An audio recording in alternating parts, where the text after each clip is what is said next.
Mesdames et messieurs, bonjour. Aujourd'hui, c'est notre deuxième podcast d'évolution du développement du Maroc et de la région.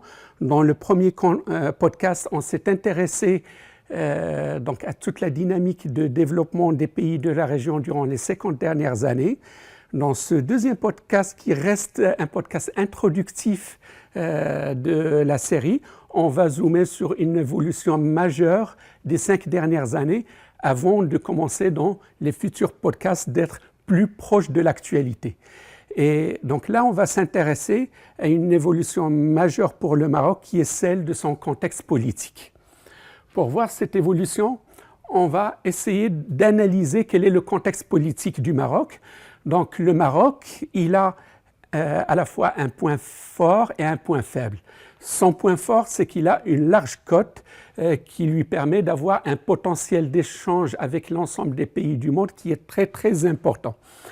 Maintenant, son point faible, c'est que son niveau d'échange terrestre avec les pays avoisinants, il est extrêmement négligeable, ce qui l'empêche d'avoir une source de développement et de croissance qui est relativement facile et importante pour les différents pays. Donc, avec cet avantage et cet inconvénient, qu'est-ce que ça génère comme potentialité croissance commerciale pour le Maroc? Donc, on a essayé d'avoir un tableau de bord, quels sont un petit peu les principaux pays vers lesquels il exporte et ceux vers lesquels il importe. Donc, on a pris les principaux pays où le Maroc a un excédent commercial. Donc, on peut remarquer, par exemple, ce qui me vient là, l'Inde, Bangladesh, Pakistan et Brésil. Là, l'explication principale, elle est autour du phosphate et dérivés. Et ces pays-là sont les principaux, sont de gros consommateurs de fertilisants ou de produits intermédiaires de fertilisants. Côté déficit commercial, on a, je dirais, 2 catégories de pays. On a bien sûr la catégorie des pays relative au pétrole, ça reste un des points faibles de la production marocaine. Donc c'est là où on trouve l'Arabie Saoudite et les Émirats par exemple. Et le Maroc reste un importateur principal de moyens de production. C'est pour ça qu'on trouve les grands pays industriels ou la Chine, les États-Unis, la Turquie. L'Espagne, l'Allemagne, etc. Donc ça se reflète également au niveau des catégories. Donc si on voit les 4 catégories de produits, où est-ce que se situe essentiellement le déficit commercial? Donc là, il faut faire attention, c'est que le pourcentage par rapport à l'export, c'est sur une base plus grande que le pourcentage par rapport à l'import. Donc ça veut dire que le 16% là n'est pas forcément supérieur à 13%. Parce que c'est 16% sur l'export, mais qui est une base plus petite que l'import. Mais ceci étant dit, là où on trouve le plus grand écart, c'est au niveau des biens de capitaux, autour de moyens de production. Et ça, c'est ce qui est positif un petit peu dans le déficit commercial du Maroc, c'est qu'il va essentiellement vers l'augmentation de l'outil de production.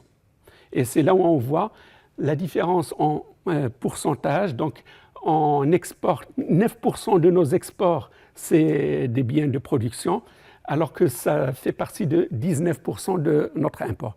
Donc, ça explique en majeure partie notre déficit commercial, mais c'est un déficit qui n'est pas lié à la consommation directe, mais qui est lié à l'acquisition des moyens de production, ce qui est un point positif à noter.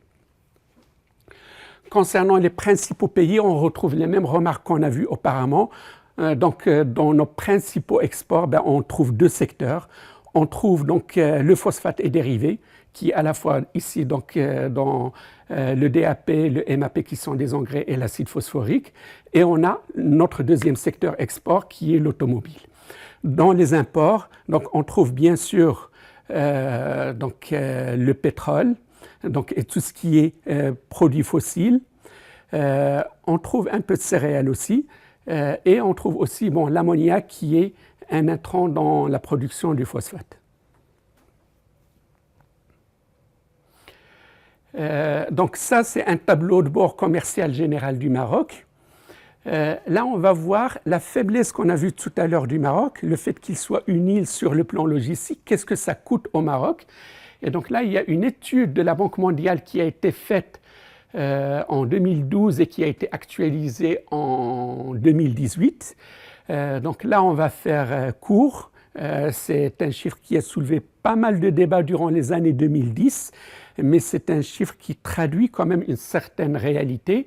C'est ce qui s'est appelé durant la décennie 2010. Malheureusement, aujourd'hui, on n'en parle même pas, tellement ce n'est plus d'actualité. C'est le coût du non-Maghreb. Et le coût du non-Maghreb, on peut l'assimiler au coût du non-échange terrestre du Maroc. C'est plus de 2% de croissance par pays. Et le rationnel de cette estimation-là, on le trouve dans deux chiffres qui sont extrêmement parlants.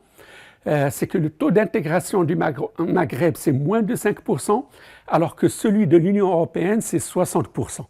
Donc si on imagine que toutes ces différences-là, c'est une production qui n'a pas été réalisée et qui aurait pu se faire, et connaissant toute la complémentarité entre ces pays-là, donc avec ça, donc ce chiffre de 2% de croissance par an par pays, finalement, il n'est pas choquant et effectivement, il y a un potentiel économique important qui est raté par le coût du non-Maghreb. Et un autre exemple, donc à part cet aspect commercial, c'est l'aspect IDE.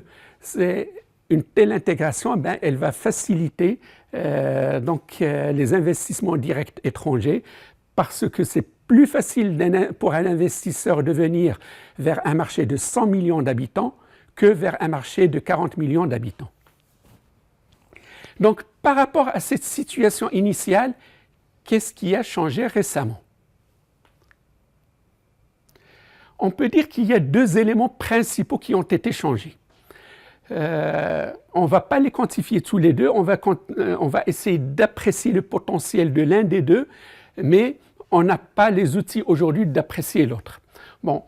Le premier, c'est que comme le Maroc, il va co-organiser la Coupe du Monde 2030 avec le Portugal et l'Espagne, on peut espérer que cette dynamique de co-organisation de la Coupe du Monde puisse générer une dynamique commerciale, économique de voisinage qui puisse être importante. Donc, cette opportunité, on ne va pas la chiffrer ici parce qu'on n'a pas d'éléments concrets. Par contre, l'autre opportunité qu'on va détailler dans les diapositives suivantes, c'est un petit peu toute la transformation qui s'est faite au niveau des pays du Sahel. Donc je parle notamment Mali, Niger, Burkina Faso, et je peux même y ajouter également le Sénégal. Ces pays-là, ils ont connu une dynamique politique qui était très intéressante durant les dernières années. Nous, sur le plan économique, on ne va pas juger l'aspect politique, mais on va partir sur un certain nombre d'agrégats économiques.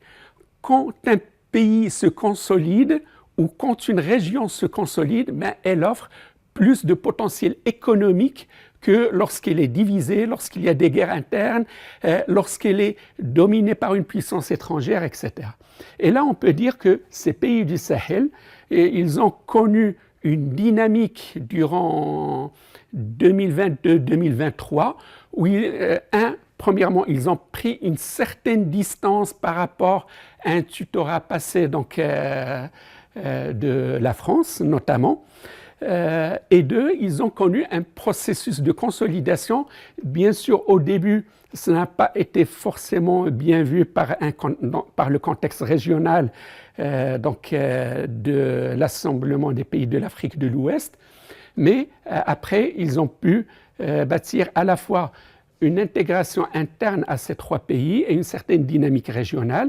On peut leur ajouter aussi le Sénégal, qui a connu une transition démocratique, une réelle transition démocratique, qui a relativement bien marché. Et dans notre contexte régional, c'est toujours une bonne nouvelle d'avoir une transition démocratique réussie. Donc ça a créé un effet de consolidation un petit peu de la région. et on va voir un petit peu qu'est-ce qu'il a eu comme conséquence. Donc, avant de voir qu'est-ce que cela signifie pour le Maroc et pour la région, on va voir l'impact de cette dynamique de consolidation sur les différents pays de la région. Alors là, on va voir les tableaux de bord des différents pays, mais on ne va pas les analyser en entier. C'est un peu l'objet des prochains podcasts. On va juste s'intéresser à 2 chiffres, la croissance et le niveau d'endettement.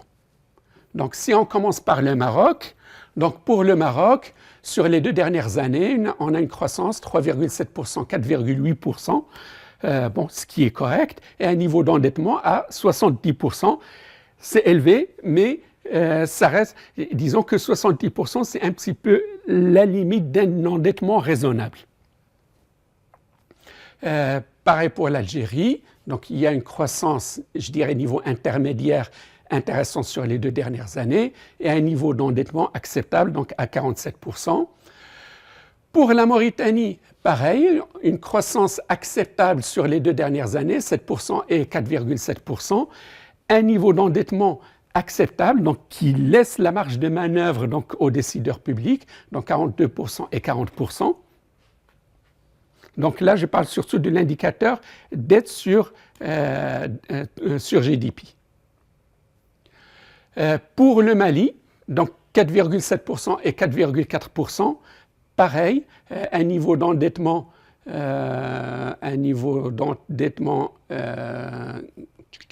où est-ce qu'il est? Je pense que dette sur GDP n'est pas là. OK, donc on n'a pas le niveau d'endettement du Mali. D'ailleurs, ça en lui-même, c'est un indicateur qui est très important. Donc ça, c'est le site Trade Economics. Et en fonction du niveau de développement du pays, on trouve des tableaux de bord qui sont plus ou moins élaborés. Donc le niveau d'élaboration du tableau de bord est lui-même aussi un indicateur économique qui est intéressant.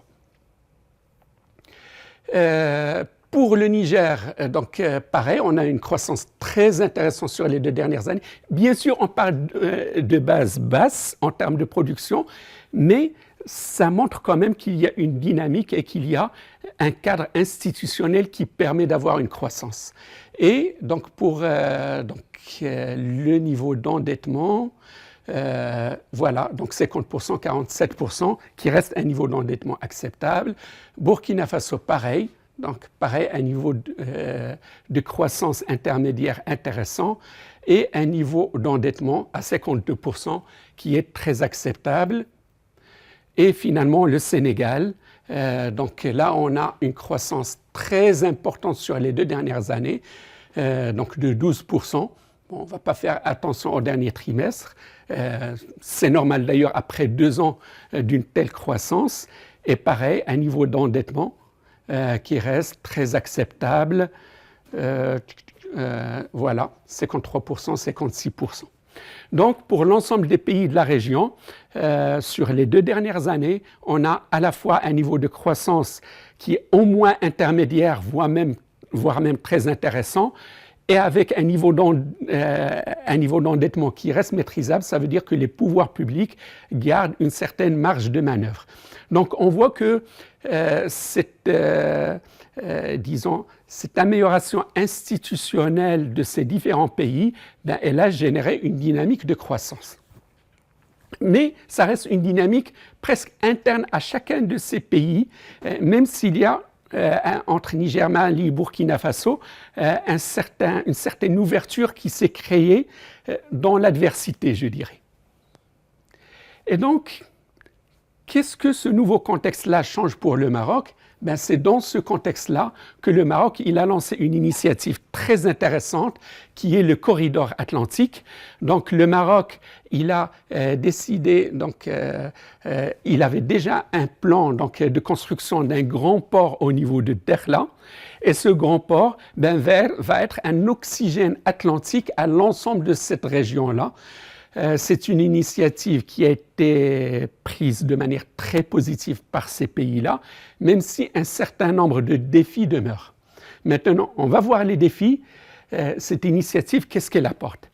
Elle apporte des éléments très intéressants au moins je dirais sur 3 dimensions, la dimension nationale, la dimension régionale et la dimension internationale. Sur la dimension nationale, on a dit que le Maroc, pour le moment, en attendant ce corridor, est pratiquement une île sur le plan logistique. Quand un pays est une île, passer de 2 grands ports commerciaux à 3 grands ports commerciaux, c'est quasiment un souffle d'oxygène qui est extrêmement important. Donc, en plus du port de Tanger et du port de Casablanca, donc il y a le port de Dakhla qui va s'ajouter. Ça, c'est la dynamique nationale.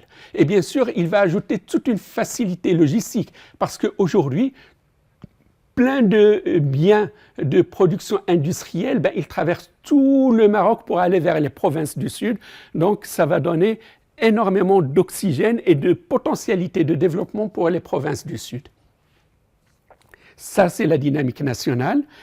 La dynamique régionale, c'est que ces pays du Sahel, une fois qu'ils se connecteront, aujourd'hui, ils ne sont pas connectés à l'export en étranger, à l'export par voie maritime. Un peu à travers le Sénégal, mais ce n'est probablement pas significatif. Là, ça va leur apporter un certain oxygène. Et au niveau international, quand on compare un petit peu les 2 principaux ports du Maroc, que sont ceux de Tanger, même si Tanger a une perspective internationale, et ceux de Casablanca, ils sont très très proches de l'Europe et très très loin de tout le reste. Le port de Dakhla, je dirais, il est presque équidistant entre l'Amérique latine et entre l'Europe. Et ça va générer pour le Maroc et pour les pays du Sahel, une fois connectés, une grande dynamique d'échanges sud-sud, notamment avec les pays d'Amérique latine. Et donc, ça permettra un peu plus de diversifier nos partenariats commerciaux. Alors, ce projet stratégique qui peut générer un potentiel de croissance important pour le Maroc et la région, où en est-il? Pour faire simple, il est très avancé sur la partie marocaine. Sur la partie des partenaires africains, il y a un accueil qui est favorable. Maintenant, l'investissement concret, il tarde un petit peu. Donc, sur la partie marocaine, il y a un coût estimé du projet à 1,3 milliard de dollars. Il y a la route Tiznit-Dakhla, qui est presque une autoroute, qui est terminée. Le port de Dakhla prévu pour 2028. Et l'intérêt, c'est qu'une fois le projet dans sa globalité réalisé, il va générer plus de 3 milliards de dollars d'échanges commerciaux annuellement. Avec une création de 15 000 emplois directs et un bilan CO2. Je n'ai pas pu avoir de source par rapport à ça, mais quand on voit l'intérêt logistique, c'est un bilan CO2 probablement très positif. Il suffit de voir tous les camions qui traversent tout le Maroc vers les provinces du Sud. Il suffit de voir tout le raccourcissement qui va se faire avec les pays de l'Amérique latine. Donc, il y a une optimisation logistique qui devrait se traduire avec un bilan CO2 positif. Et donc, conclusion par rapport à ça, ce projet de corridor atlantique, il offre pour l'économie marocaine et pour la région une perspective très intéressante, mais des défis majeurs demeurent. Notamment tout ce qui est défis liés à un certain nombre de conflits géopolitiques subsistants dans la région, et en particulier dans ces pays du Sahel qui ont amélioré le niveau de sécurité, mais qui demeurent à parfaire. Et c'est là où je vous laisse avec une réflexion qui découle un petit peu des approches institutionnelles.